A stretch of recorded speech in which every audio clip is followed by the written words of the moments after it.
Alors, mon expérience de vie avec une stomie. J'ai eu 2 expériences dans ma vie avec une stomie. Donc, je suis malade depuis 1982. J'avais 27 ans. J'étais enceinte de ma fille. Et j'apprends que j'ai une RCH. Je suis traitée, je n'ai pas de traitement immunosuppresseur, ça n'existait pas d'anti-TNF. Pendant 15 ans, la maladie évolue par poussée, et avec des rémissions de 3-4 ans. Et puis, d'un seul coup, en 1997, pancolite.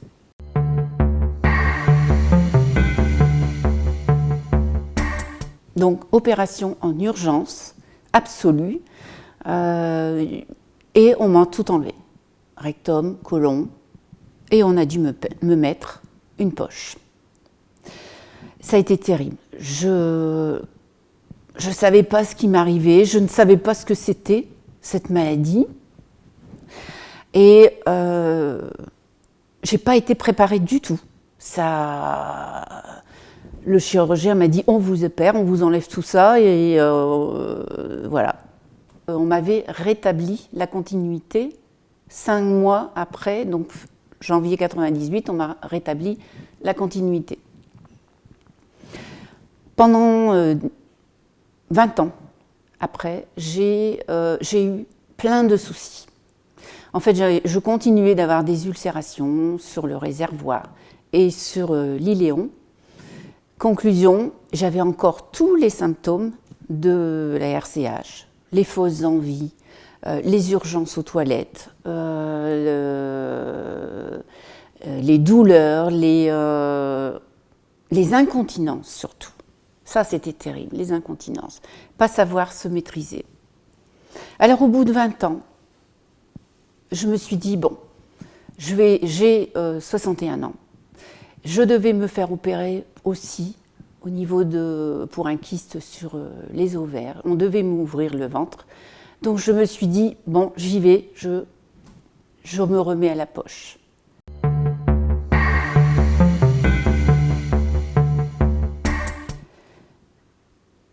Et ça a été fait donc en mai 2016. Là, tout a été préparé. J'étais décidée. Là, c'était vraiment décidé. Et donc, je suis allée voir la stomatothérapeute. Franchement, elle a été ma personne ressource. Elle m'a expliqué. Avant l'opération, elle a regardé mon ventre et puis elle a bien noté l'emplacement, si ça m'allait à moi, etc. Après l'opération, je l'ai revue de nombreuses reprises. J'avais son téléphone personnel, elle me conseillait. On a essayé plusieurs systèmes parce que, en fait, le but principal, c'est d'apprendre à gérer cette stomie, à trouver le bon matériel, celui qui vous va bien, qui tient bien, qui ne fuit pas, parce qu'au début, effectivement, on a des soucis de ce côté-là. Et quand vous l'avez trouvé, franchement, tout s'apaise. Enfin, on commence à revivre. Parce qu'on s'est dit, on est en confiance. Et donc là, je me suis souciée aussi de mon alimentation. Je suis allée voir une diététicienne. Elle m'a expliqué qu'il fallait réintroduire les aliments progressivement, mais qu'on pouvait manger de tout. Quelque chose que je ne faisais jamais avant. Je me privais toujours de fruits, de légumes. Maintenant, je peux tout manger. Bien sûr, quand je prends des aliments plutôt laxatifs, je me soucie de savoir s'il y a des toilettes pas très loin, parce que je sais que ma poche va plus vite se remplir.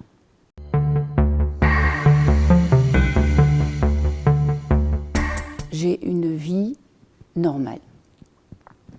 Je reviens sur la stomatothérapeute pour dire que je continue d'aller la voir, de prendre conseil auprès d'elle, et je lui ai parlé de ma vie sexuelle.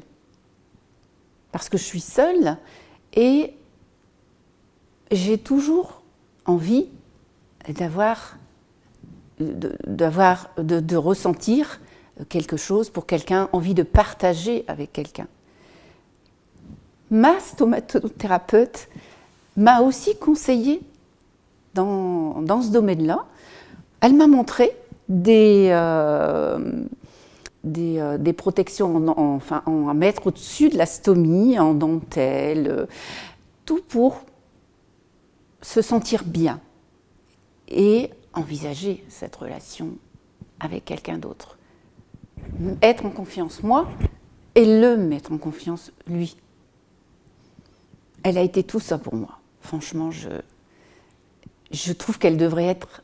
Ça devrait toujours se passer comme ça. Quand il y a cette opération, et vraiment pour moi, c'est quelqu'un qu'il faut aller voir en premier. Que les chirurgiens, les gastros devraient tout de suite conseiller d'aller voir. Parce que c'est vrai que la stomie vous transforme votre corps. Il y a l'image corporelle qui est quand même différente. On est un peu... on se sent un peu mal. On a du mal à se regarder. Mais voilà, ça vient tout doucement. C'est possible. Moi, je dis c'est possible. Et je me suis aperçue que je pouvais aussi, de ce côté-là, tout à fait être à l'aise, avoir des ressentis, avoir une libido. C'est tout à fait possible. C'est, voilà. Aussi, au niveau des activités physiques, je peux aller nager. Elle ne va pas se décoller, il n'y a pas de problème. Tout le matériel est fait pour ça.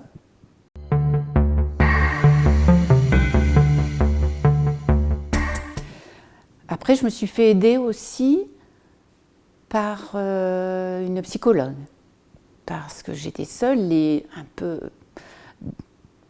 désorientée, et donc elle m'a aussi aidée dans ce domaine-là. Il ne faut pas hésiter à aller chercher une personne ressource, des personnes ressources, c'est toujours.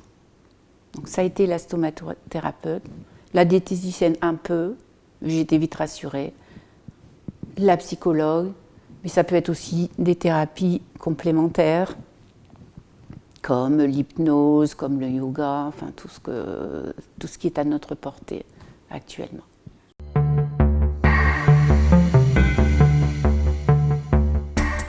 J'ai oublié aussi quelque chose de très important. C'est l'association, l'AFA, l'association François Aupetit. Quand je me suis fait opérer en 97, je ne connaissais pas. Quand je me suis fait opérer en 2016, je connaissais, j'étais même bénévole à l'AFA. J'ai rencontré des personnes formidables, des personnes stomisées aussi, comme moi. J'ai rencontré une jeune fille, une jeune femme, 38 ans. Elle a été opérée à l'âge de 16 ans. Elle est épanouie avec sa stomie. Elle avait son mari, son conjoint, qui l'a totalement acceptée. Elle va bien. Et ça m'a fait un bien fou, cette association. Elle m'a aidée énormément et je continue d'être bénévole, bien entendu, au sein de l'AFA. Bravo à l'AFA.